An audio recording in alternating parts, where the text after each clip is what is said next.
മനുഷ്യൻ എന്തിനാണ് വന്നിരിക്കുന്നത്? മനുഷ്യൻ എന്തിനാണ് വന്നിരിക്കുന്നത്? അത് മനുഷ്യർക്കേ അറിയില്ല. മനുഷ്യൻ ഭൂമിയിൽ എന്തിനാണ് വന്നിരിക്കുന്നത്? ഭാഗവതത്തിൽ ഒരു വരിയുണ്ട്, ഏകാദശ സ്കന്ധത്തിൽ. അവിടെ മനുഷ്യനൊക്കെ സൃഷ്ടിച്ച സമയത്ത് ബ്രഹ്മാവ് ഇങ്ങനെ നോക്കുകയാണ്. സൃഷ്ടാ പുരാണി വിവിധാനി അജയാത്മശക്തിയ, ഭാഗവത്തിൽ ഏകാദശ സ്കന്ധത്തിൽ വരുന്ന 9-ാം അധ്യായത്തിൽ 28-ാം ശ്ലോകത്തിൽ വരുന്ന വരികളാണ്.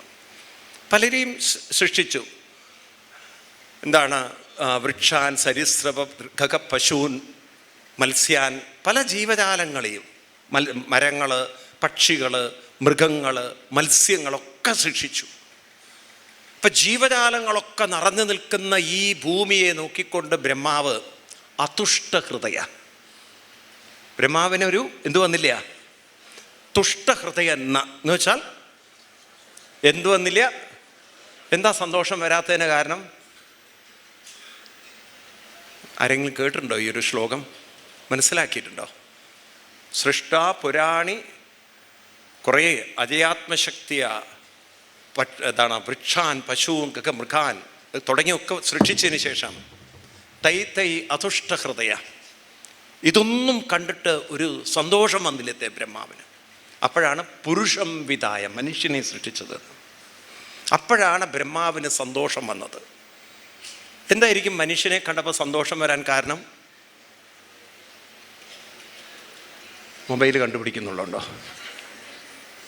മനുഷ്യനെ കണ്ടപ്പോൾ എന്താ ബ്രഹ്മാവിന് സന്തോഷം വന്നത്?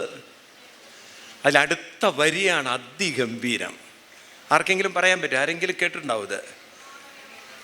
ഇവിടെ കേട്ടവരുണ്ട്. എന്താണ്?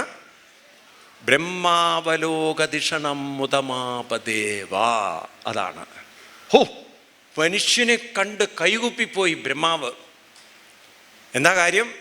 ബ്രഹ്മാവലോകധിഷണം എന്നാണ്. ധിഷണം മനുഷ്യൻ്റെ ബുദ്ധിക്ക് ഉള്ളിലുള്ള ആ ഒരു ബ്രഹ്മതത്വത്തെ, ഉള്ളിലുള്ള ആത്മതത്വത്തെ, ഉള്ളിലുള്ള ഒരു സ്പിരിച്വൽ സ്പേസിനെ, ഉള്ളിലുള്ള ഫ്രീഡത്തിനെ, ഉള്ളിലുള്ള ഇൻ്റലിജൻസിനെ, ഉള്ളിലുള്ള കോൺഷ്യസ്നെസ്സിനെ, ഉള്ളിലുള്ള അവെയർനെസ്സിനെ, ഉള്ളിലുള്ള കോൺഫിഡൻസിനെ ഇവന് കണ്ടെത്താൻ പറ്റുമല്ലോ, ഇവൻ അതിനെ മനസ്സിലാക്കാൻ പറ്റുമല്ലോ, ഇവൻ അതിനെ പ്രയോജനപ്പെടുത്താൻ പറ്റുമല്ലോ എന്നുള്ള ഒരു വിസ്ഫോടനം വന്നപ്പോൾ ബ്രഹ്മാവ് പൊട്ടി ചിരിച്ചു എന്നാണ്. അതായത് മനുഷ്യർക്ക് അവരവരുടെ ജീവിതത്തെ മാറ്റിമറിക്കാനുള്ള ശക്തി, ഉള്ളിലുള്ളതിനെ കണ്ടെത്താനും പ്രയോജനപ്പെടുത്താനുമുള്ളൊരു കഴിവും ശക്തിയുമുണ്ട്. ഇത് മറ്റ് ജീവജാലങ്ങൾക്കൊന്നും ഇല്ല എന്നുള്ളത്. ഇനി നിങ്ങൾ പറയൂ, ഇതൊക്കെ ഉള്ളിലുണ്ട് എന്ന് മനസ്സിലായിട്ടുള്ളവർ എത്ര പേരുണ്ട്? എന്നെ മാറ്റിമറയ്ക്കാനുള്ള ശക്തി നമ്മുടെ ഉള്ളിലുണ്ട്, എൻ്റെ ഉള്ളിലുണ്ട്. എൻ്റെ ഉള്ളിൽ എന്ന് പറഞ്ഞാൽ എൻ്റെ ഉള്ളിലല്ല, നിങ്ങളുടെ ഉള്ളിൽ ഉണ്ട്. എത്ര പേർക്ക് മനസ്സിലായിട്ടുണ്ട്? എത്ര പേർക്ക് മനസ്സിലായിട്ടുണ്ട്? നന്നായി. എത്ര പേര് പ്രയോജനപ്പെടുത്തുന്നുണ്ട്? നന്നായി. അപ്പം അവനവൻ്റെ ഉള്ളിൽ ഈ ശക്തി ഉണ്ട് എന്ന് അറിയാൻ സാധിക്കുന്നത് വലിയൊരു ഭാഗ്യമല്ലേ? ആണോ? അത് ഓർമ്മിപ്പിക്കുന്ന ഈ ഭാഗവതം കേട്ടിട്ട് നമ്മുടെ ജീവിതത്തിൽ ഒരു മാറ്റം സംഭവിക്കുന്നുവെങ്കിൽ അതൊരു വലിയ മാറ്റം തന്നെയല്ലേ ഇത്? അല്ലേ? വേണോ വേണ്ടയോ? വേണം. അപ്പം ഈ ശക്തിയെ മനസ്സിലാക്കി തരുന്ന ഭാഗവതം, ഇതിനെ മനസ്സിലാക്കി തന്ന ഗുരുക്കന്മാർ. അതുകൊണ്ടാണ് ഞാൻ ആദ്യം പറഞ്ഞത്, അങ്ങനെയുള്ളൊരു ഭൂമിയിൽ ജീവിക്കാൻ സാധിക്കുന്നത് തന്നെ ഏറ്റവും വലിയ. ഇതൊരു കഥയാണോ? അപ്പോൾ ഇതൊരു കഥയാണോ അതോ ജീവിതത്തിന് കഥയുള്ളതാക്കുന്നതാണോ? ഏതാണിത്? ഇതൊരു കഥയാണോ? ഇത് ജീവിതത്തെ കഥയുള്ളതാക്കുന്നതാണ്, കഥ കഴിയുന്നതിന് മുമ്പ്. ഇപ്പം ജീവിതത്തിന് കഥയുള്ളതാക്കി തീർക്കുന്ന, നിങ്ങളൊന്ന് ആലോചിച്ച് നോക്കൂ. എന്നിട്ടും കഥയുള്ളതാക്കി തീർക്കാൻ സാധിക്കാതെ കഥ പറഞ്ഞുകൊണ്ടിരുന്നാൽ നമ്മൾ മനുഷ്യരായിട്ടുണ്ടോ? കഥ തീരുന്നത് വരെ കഥ പറഞ്ഞുകൊണ്ടിരുന്നാൽ, അതായത് പഴയ കഥയും പറഞ്ഞിരുന്നാൽ നമ്മൾ മനുഷ്യരാവുന്നുണ്ടോ? പറയൂ, ഇല്ല. അപ്പം മനുഷ്യൻ ആരാണ് എന്ന ചോദ്യത്തിന് ബ്രഹ്മാവലോകധിഷണം ഒറ്റ വാക്കാണ്. എന്താണ്? ബ്രഹ്മാവലോകധിഷണം മുതമാപദേവ. ബ്രഹ്മാവ് അപ്പോഴാണത്രേ തൈ അതുഷ്ടഹൃദയ പുരുഷം വിതായ ബ്രഹ്മാവലോകധിഷണം മുതമാപദേവ. എന്തൊരു ഗംഭീരമാണ് ആ ശ്ലോകങ്ങളൊക്കെ എന്നറിയോ? അത് വായിക്കുമ്പോൾ തന്നെ നമുക്കിങ്ങനെ ഒരു വികാരങ്ങൾ, ഓ മനുഷ്യൻ ഇത്രയും അന്തർലീനമായ ആത്മശക്തി ഉണ്ടെന്ന് അറിയാൻ സാധിച്ചതിലുള്ള ആ ഒരു ആനന്ദത്തിൻ്റെ ഒരു അത്ഭുതം മനസ്സിലാവുണ്ടോ? ഇതാണ് ജീവിതം. ഭാഗവതം വായിച്ചാൽ നിങ്ങൾക്ക് മനസ്സിലാവും, ജീവിതത്തിൽ ഒന്നിനെക്കുറിച്ചും ഇരുന്ന് പരിതപിച്ച് വിഷമിച്ച് കരഞ്ഞിരിക്കേണ്ട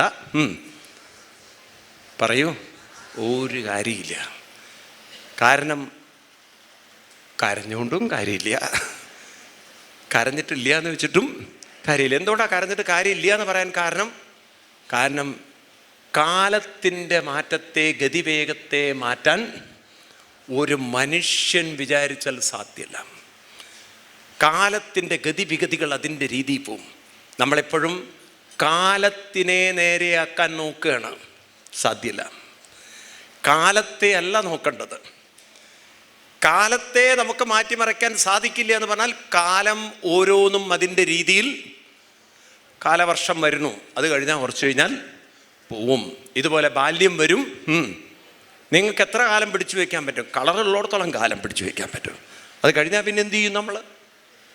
അപ്പോൾ നമുക്ക് ചെയ്യാൻ പറ്റുന്നത് കാലദേശാവതിഭ്യം നിർമുക്തം നിത്യമുക്തം.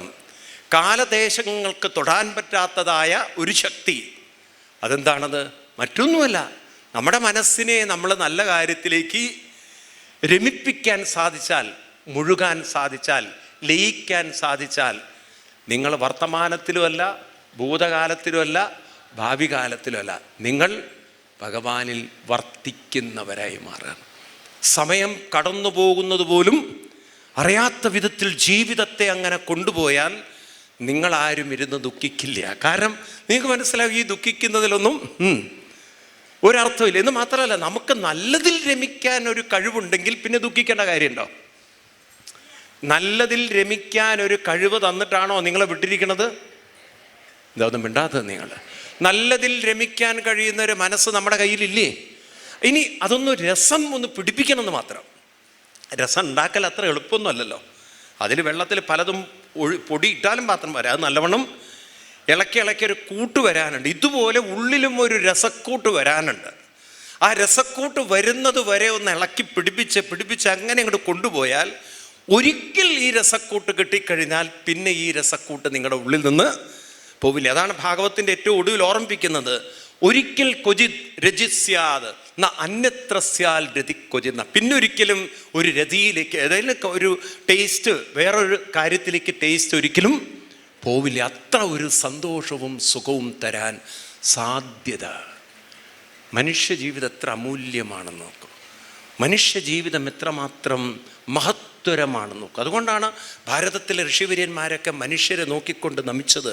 നിങ്ങളെപ്പോലെ ഇത്ര സുഹൃതികളായി വേറെ ആരുമില്ല. മനുഷ്യരെ, ഭാരതത്തിലുള്ളവരല്ല, എല്ലാവരെയും. കാരണം ലോകം മുഴുവൻ ഉള്ള മനുഷ്യരെ നോക്കിക്കൊണ്ട് വിളിച്ച പേര് അമൃതസ്യ പൂരുഷ എന്നാണ്. എന്താണ് അമൃതസ്യ പുരുഷ? അമൃതത്വത്തിൻ്റെ സന്തതികളെ, അമൃതത്വം കൈവരിക്കാൻ സാധിക്കുന്നവരെ. എന്തൊരു പൊട്ടൻഷ്യലാണ് കിടക്കുന്നത്, എന്തൊരു സാധ്യതകളാണ് കിടക്കുന്നത്. ഇത് കണ്ടെത്താൻ സാധിച്ചാൽ സുകൃതിയായി.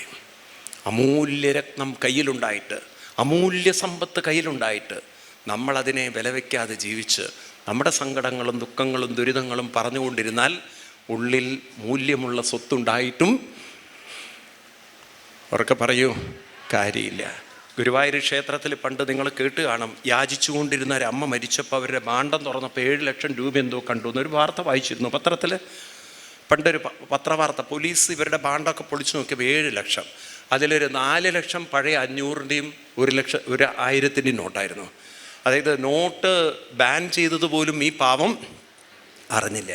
എന്നിട്ടും 1 രൂപയ്ക്ക് വേണ്ടി കൈനീട്ടിക്കൊണ്ട് ജീവിച്ചൊരമ്മയാണെന്ന്. 7 ലക്ഷം തൻ്റെ കയ്യിലുണ്ടായിട്ട് 5000 രൂപ കൊടുത്ത് അവിടെ റെൻ്റിന് റൂം കിട്ടുമായിരിക്കാം.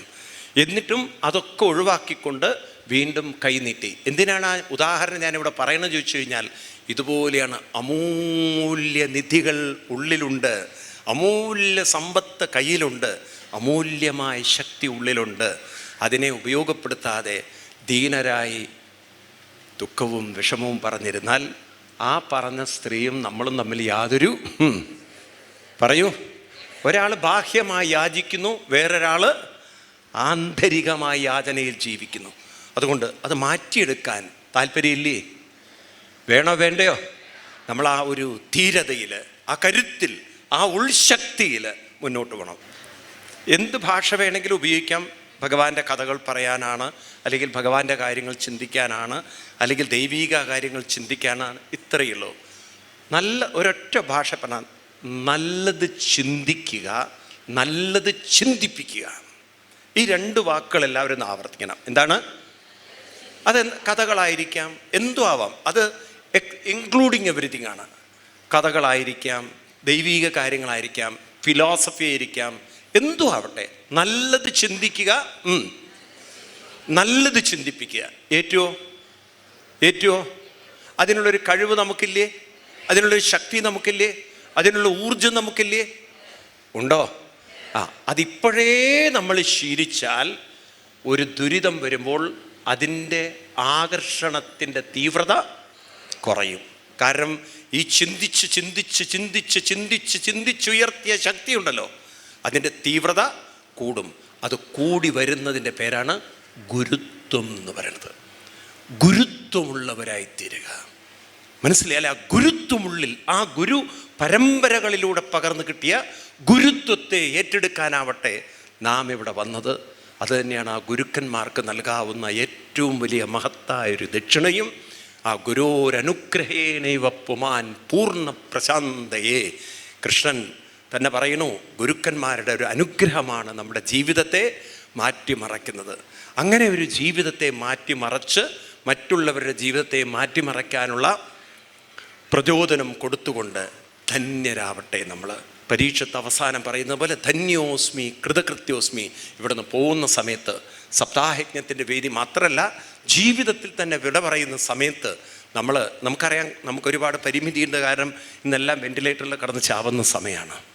എന്നാലും ഒരു നിമിഷം ഒന്ന് മിണ്ടാൻ പറ്റുകയാണെങ്കിൽ പറയണം, ധന്യോസ്മി കൃതകൃത്യോസ്മി ഭവതാകരേ. ഗുരുപരമ്പരകളെ, നിങ്ങളെല്ലാവരുടെയും അനുഗ്രഹം കൊണ്ട് എനിക്ക് ധന്യത നേടാൻ സാധിച്ചു. എൻ്റെ ജീവിതം കൃതാർത്ഥമാക്കാൻ സാധിച്ചു. എൻ്റെ ജീവിതം പവിത്രമാക്കാൻ പറ്റി.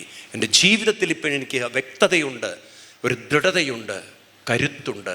ഇത് നമുക്ക് നേടിയെടുക്കാൻ ഈ ഒരു അനുസ്മരണ സത്രത്തിലൂടെ സാധിക്കട്ടെ. നമ്മുടെ ജീവിതം മാറ്റിമറയും, ഒരു സംശയം വേണ്ട. കാരണം അങ്ങനെയുള്ളൊരു മഹത് വ്യക്തിത്വത്തിൻ്റെ സ്മരണയിലാണ് ഈ മഹാസത്രം, ഈ പവിത്രമായ ഈ സ്ഥലത്ത് ഇവിടെ നടക്കുന്നത്.